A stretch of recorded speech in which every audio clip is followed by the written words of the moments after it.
Greetings to all. I'm Tamas Szakaly, information security expert from the pre-audit KFT. It was 2008 at the Hacktivity at that time that I made a lecture, MDP, and last year it was a Hello workshop in the area of reverse engineering.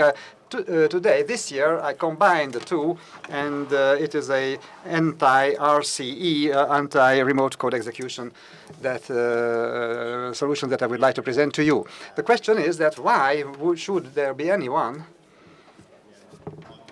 who would require and use anti-RCE devices? We know that on an RCX architecture, a binary file can be easily reverse engineered with a Monikokka, which is a very easily readable code. And Andrea Gaddon reverse engineering tutoring quotation was there that Windows is an open source and how to disassemble it. And this is completely true. With some patience, any such code can be reverse engineered, and you can know how it works. So now we have a program which I would not like anybody, I would like to hide from everybody to be able to read and to understand what it actually performs. For that purpose, we need some kind of a protection, of course. And naturally, it is a copy protection that is used in general terms as a solution.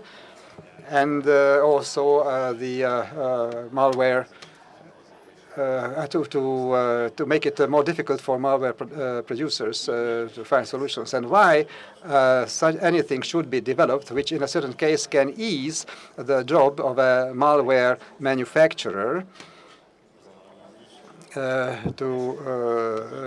for the analysis. Well, in the first round, because these methods are very well known, because effectively there can be a virus, a worm that is is using a similar protection. Then we should know that such a thing exists, and that we should know that what kind of countermeasures we can adopt. On the other hand, and that is a very important factor here, and practically everybody started this hacking because it's a good fun, a good challenge. This is how I considered my challenge, my job here. To develop this thing seemed to be a good fun. This kind of research, and also of breaking through existing protections is also good fun from some hackers, but from crackers. Crackers are those who are reverse engineering binary files. So, of course, there are plenty of tools and solutions, technological tools that exist for reverse to make reverse engineering more difficult. Some of them, well, of course, it is very good if a program can is being debugged or not. To achieve that, there are simple methods. Instruction ShuhaInt 3, and Windows has its own application for that, debugger solution, which is that whether the data processor is now running in a debugger. And there are also other things that you can use. You can give short instruction line, and you can check the running time of that instruction. And if that exceeds a certain time limit, then it is most probably that the program is run in a debugger. Of course, there are much more sophisticated solutions, anti-RCE methods as well. For example, anti-dumping methods. One of them is the stolen bytes. It is AS Protect, which used it for the first time, and it is the XC that some instructions are taken out from its original location, is encrypted or put aside somewhere into another place. And by this way, we make it more difficult, make reverse engineering more difficult. And there are also the virtual solutions on virtual machines, like the Temida protector, which used it for the first time, where again, what happens is that the original exe instructions are taken from its original location. And practically, it is by way of putting it into a mini virtual machine that we integrate that into. The reason why I took these two methods here as an example is that because what I would like to show to you is in some way resembles these two methods, and a few words, I will tell you a few words about that later. And then there is another technique that is important to note, because we can suffer a lot with that when there are different copy protections and where there's some components ring 0, some codes, which is much more difficult to debug.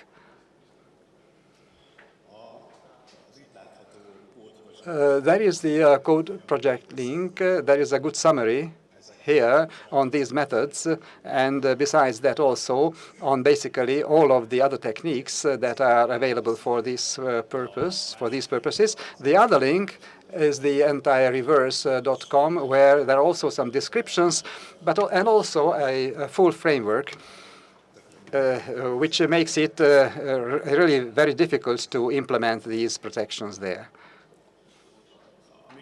What is common in what has been presented here is that all of them are running on the CPU. We speak about an IA32 architecture. It's an IA assembly. The same assembly is used. Everybody can read these codes, and it is very well visible what they are doing.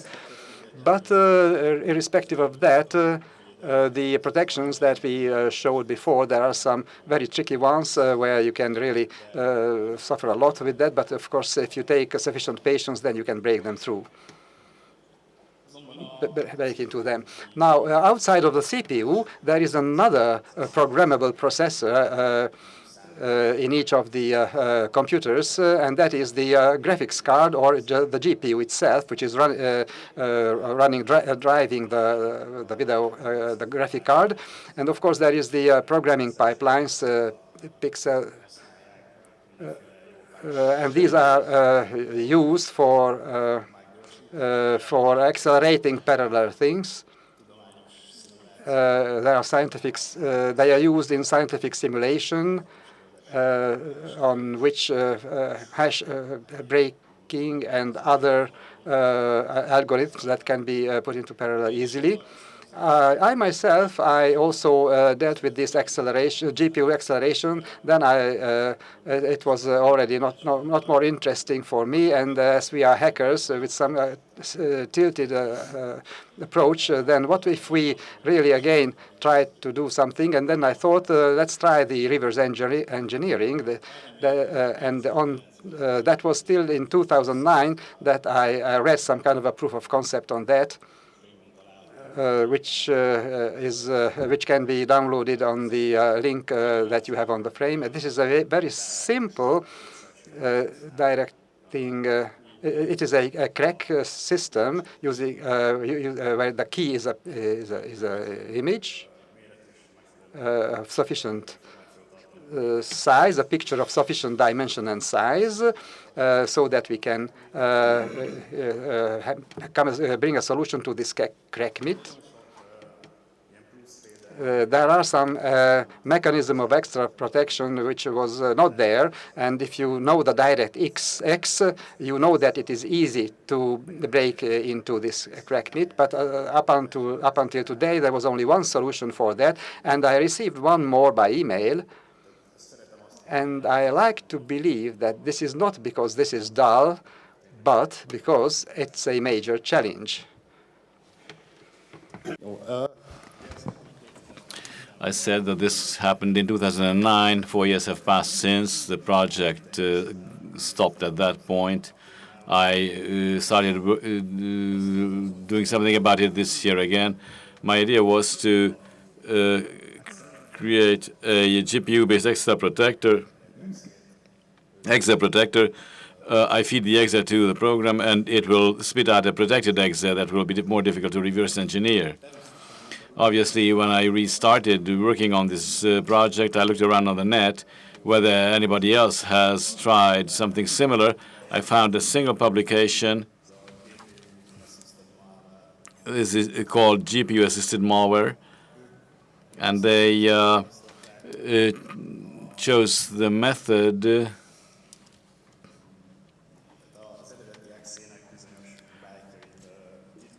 to encrypt some bytes of the original exe file and do decrypting on the video card, and then copy the decrypted code back into the exe, which is also quite a nice approach.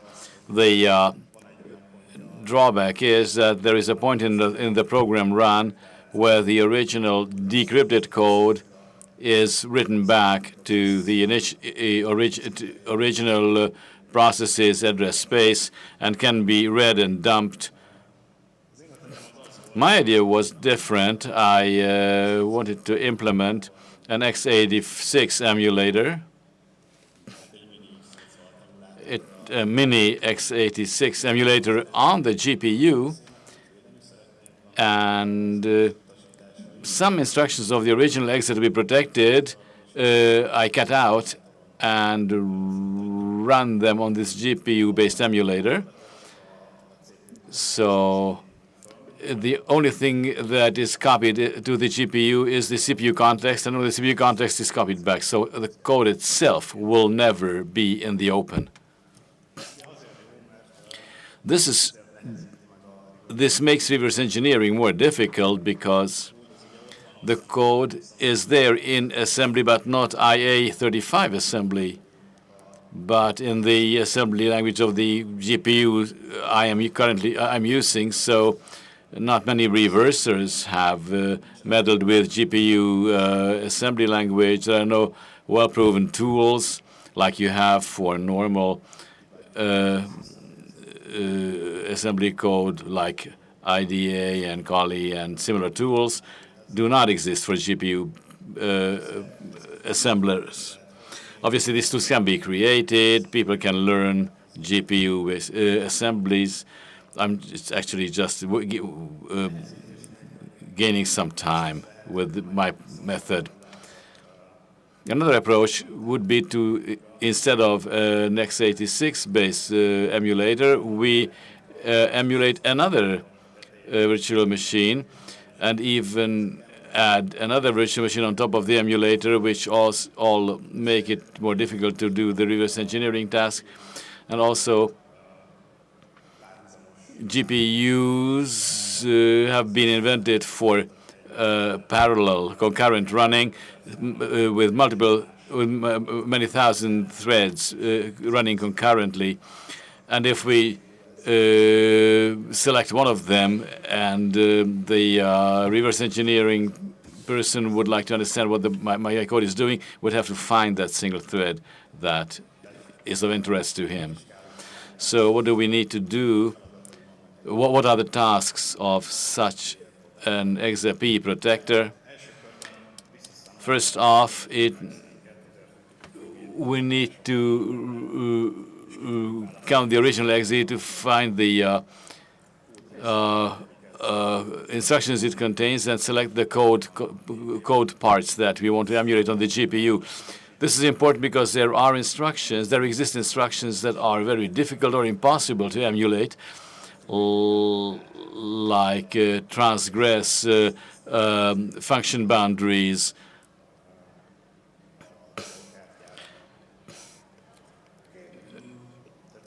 So we need to select the code parts that we want to emulate. Once we have done this, we cut them from the original exe file and we patch the exe file to call the appropriate GPU-based kernel function from the locations where we have cut out the code. Obviously, we need to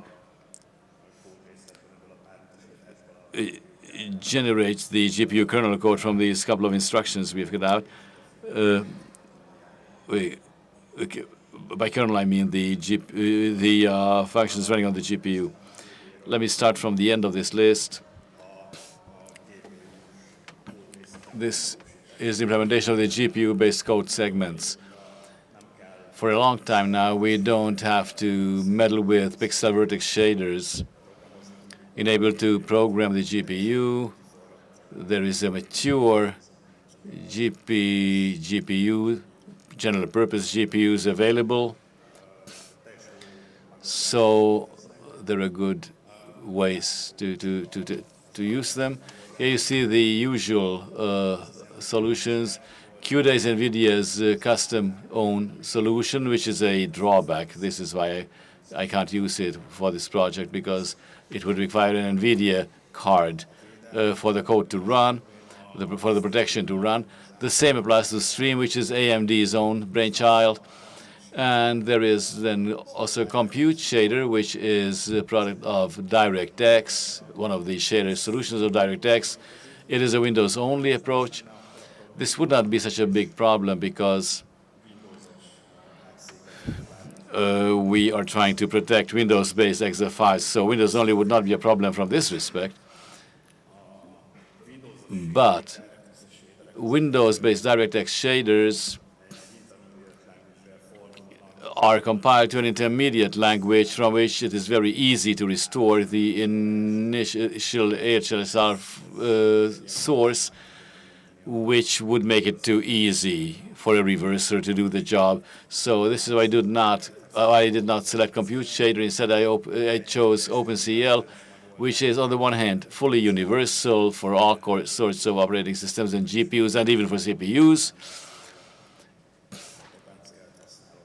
So I'm using OpenCL in this project. The message processing was not difficult to implement because there exists a large number of x86 emulators. Also, a lot of them are open source. I grabbed PyEmu and used the SpyCPU module to borrow some solutions. Actually, I could lift out pieces of code I could use in my OpenCL implementation. What were the major challenges that I faced in this project? I already said that I had to decide which code segments to emulate, which parts of the code to emulate. Picking them, selecting them was not easy. There's a large number of I32 instructions that I had to check whether I can emulate it. This was one challenge. It was also a question how to do contact switching. Somehow, the original CPU-based host code must call the GPU code, and the GPU code must receive the register values, the memory area contents. This had to be solved. And the largest, the major challenge was memory management.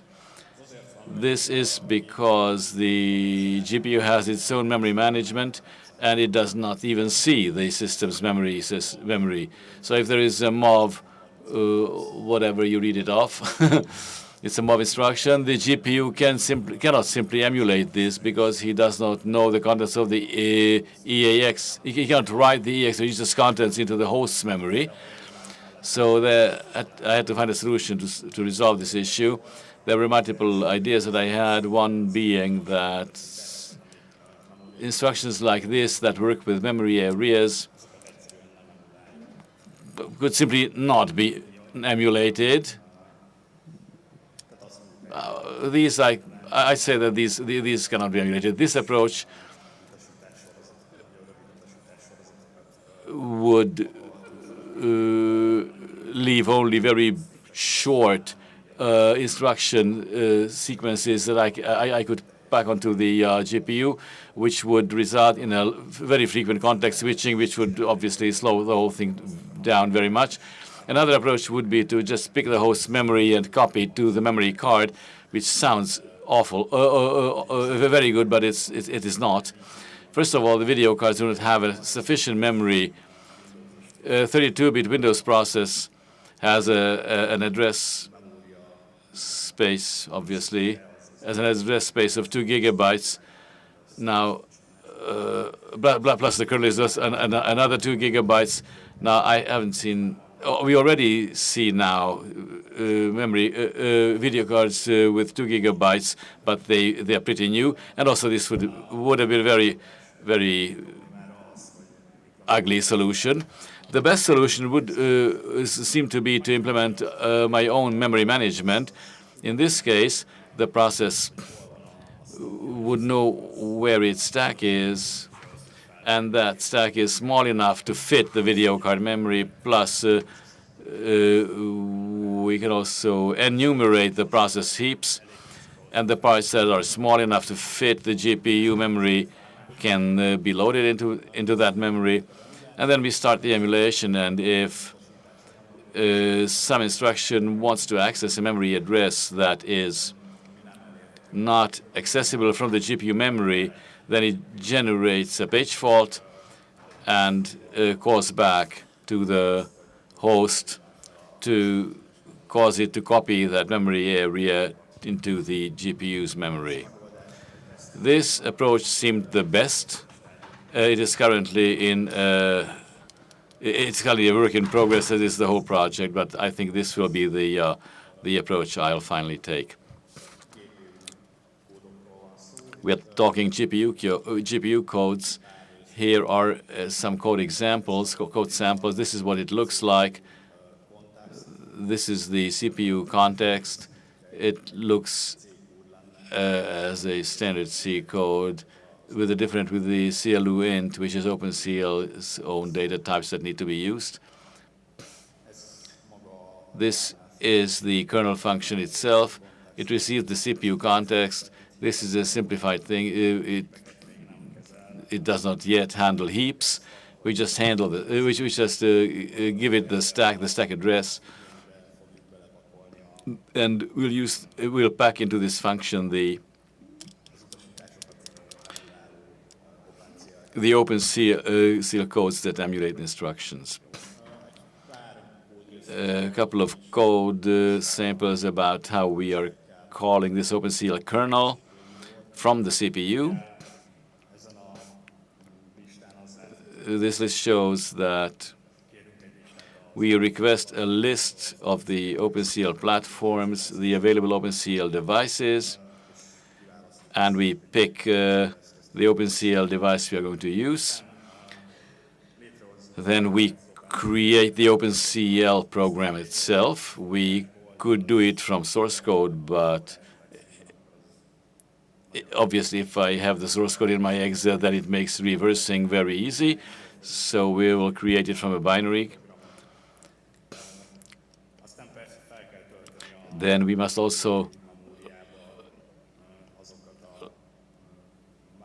the memory bits and pieces that we are going to use will have to be loaded into the GPU memory. In this case, what you see is that we are allocating memory in the CPU context and the stack, and we also copy them to the GPU. Once we are done with this, we set the kernel parameters. These are the function parameters you see here, and we call the kernel itself. Well, that was the bit that was about the GPU-based part, but the thing does not stop here.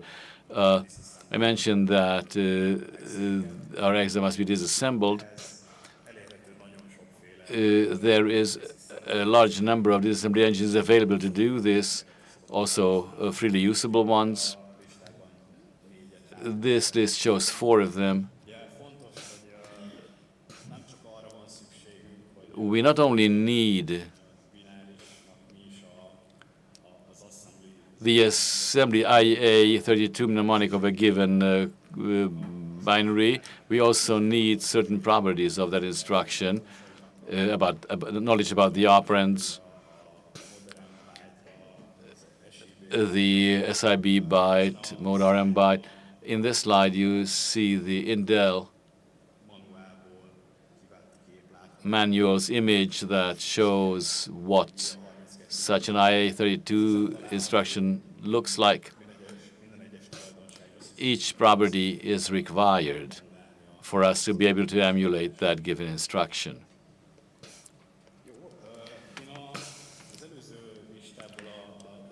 In the previous list, I picked the UDS 86 project because that was the one I liked best. Here you can see that the identified code segment or code part disassembly, what the disassembly of that code part looks like. In the code variable, we store the binary itself. We initialize the disassembly engine, and we use a while cycle to step through all the instructions and disassemble them. For each instruction, we need to generate an OpenCL kernel code, which will emulate that instruction. In this list, you see the UD operand type is a structure. I just show it to you to show that the properties that you saw on the intermanual page I showed before are all easily accessible. So it's very nicely lends itself for use here. Another source code example. These are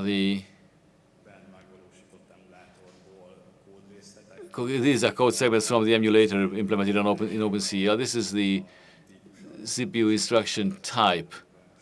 This is the structure that represents the CPU instruction. This is the operand of the CPU instruction, also a structure. And this here is an increment instruction, part of the implementation. I couldn't copy complete source code parts because they're very long. These lists, well, you saw those 5 instructions that I showed you at the beginning. Looking at them, it's easy to see what it does. IA32 is an architecture that many of you know well, but these are totally different. These are compiled and disassembled GPU codes. This is an nVidia PTX code, and this is an AMD ATA ISA assembly. So this is what you need to deal with as a reverser if you want to reverse engineer a GPU code. What can we do if we encounter a binary that is being protected with a method similar to the one I just outlined? Well, in the first step, we need to learn the GPU assemblies of the various manufacturers. This is not impossible. It's just bloody tiresome. Then you may have to learn or develop the tools you can use to disassemble GPU code and debug them. Currently, already both major GPU manufacturers provide tools for this, but they are not really intended for debugging GPU assembly, so they're a bit difficult to use, cumbersome to use for reverse engineering. We can go further and write our own tools, or we can write our own processor engines for IDA that can then disassemble GPU code. This we can use to speed up or even automate GPU disassembly. Well, that was it. Thank you for your attention, and if you have any questions, I'll be glad to answer them either now or later on during the day. Thank you.